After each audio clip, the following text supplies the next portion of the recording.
The Zephyrian dreadnought Bone Crusher descended through Earth's atmosphere like a falling star wrapped in malice.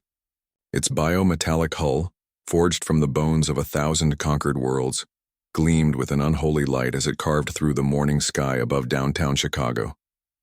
Citizens fled in terror as the massive vessel, larger than 3 city blocks, settled onto the concrete with earth-shaking force. Commander Vexthul emerged from the landing bay, his forearms spreading wide in a gesture of dominance. Standing 12 feet tall, covered in chitinous armor that had deflected plasma cannons and phase rifles, he was the embodiment of everything the galaxy feared. His species had conquered 17 star systems, reduced 4 civilizations to ash, and made entire sectors tremble at the mere mention of their name. But as he surveyed the empty streets expecting to see humans cowering in terror, Vexthul found something far more disturbing than fear: indifference. A single human sat on a park bench across from the landing site, casually sipping what appeared to be coffee from a paper cup. The creature, male by Vexthul's understanding of human biology, looked to be in his 30s, wearing simple clothing and reading something on a small rectangular device. He glanced up at the massive alien war machine, yawned, and returned to his reading. Vexthul's mandibles clicked in confusion. This was not the response the Galactic Terror Index had predicted. "Human," Vexthul's voice boomed across the plaza, amplified by his suit's vocal projectors. "I am Commander Vexthul of the Zephyrian Empire. Your world stands before the might of—" The human held up one finger without looking up from his device. "Just a second, finishing this article about coffee beans." The alien commander's 4 eyes widened. In 17 conquered systems, no being had ever interrupted his declaration of dominance. He activated his personal shield generators and drew his plasma blade, a weapon that could cut through starship hulls. "Foolish creature! Do you not comprehend the danger you face?" The human finally looked up, took another sip of coffee, and stood. He was unremarkable by human standards, average height, slightly overweight, with graying hair and worn sneakers.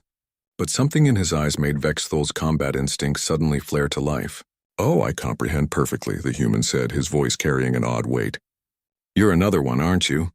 Come to conquer Earth, prove your species' superiority, add us to your galactic empire, blah blah blah." He stretched, joints popping. "Honestly, it's getting repetitive." Vexthul's grip tightened on his weapon. "Another one? What do you mean?" The human gestured vaguely at the sky. "You're the— What, 7th invasion fleet this month? 9th? I'm losing count." He pulled out his communication device. "Hey, Sarah?" "Yeah, it's Marcus.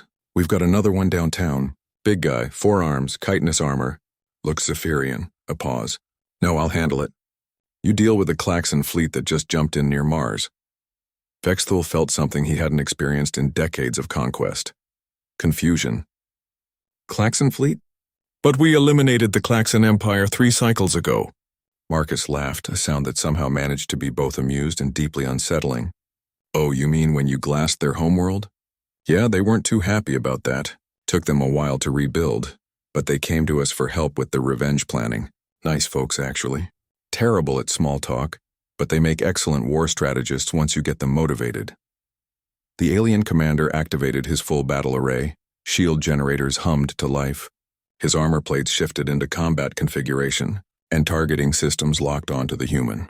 "Impossible. The Klaxons were pacifists, scholars and philosophers.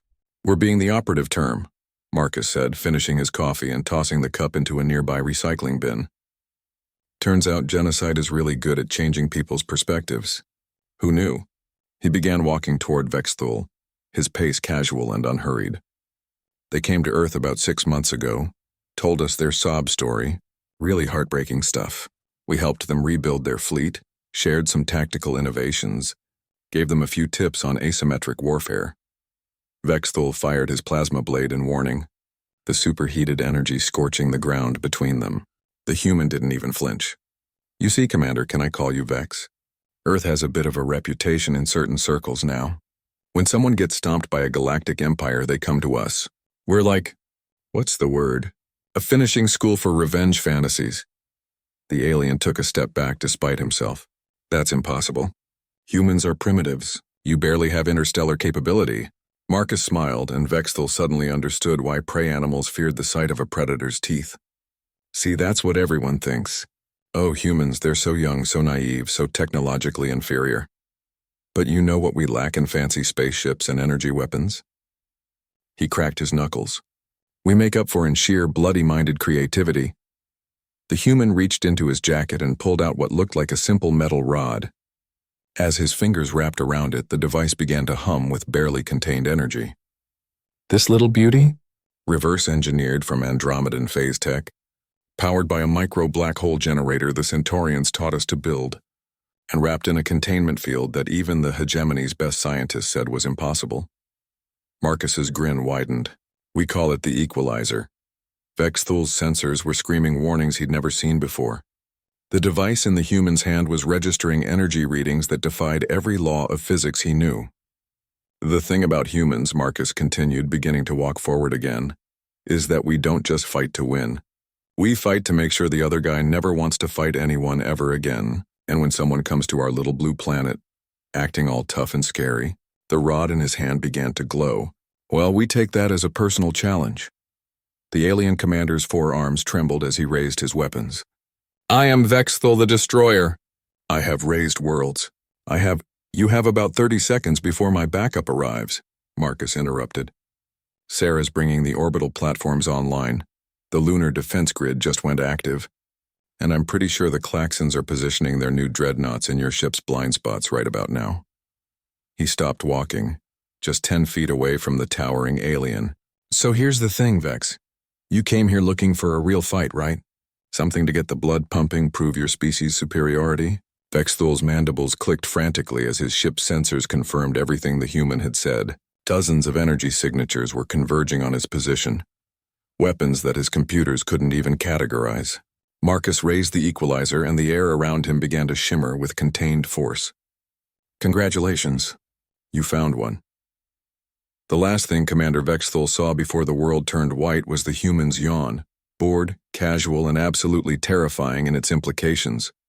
When the light faded, downtown Chicago looked exactly as it had before, save for the small crater where a Zephyrian dreadnought used to be.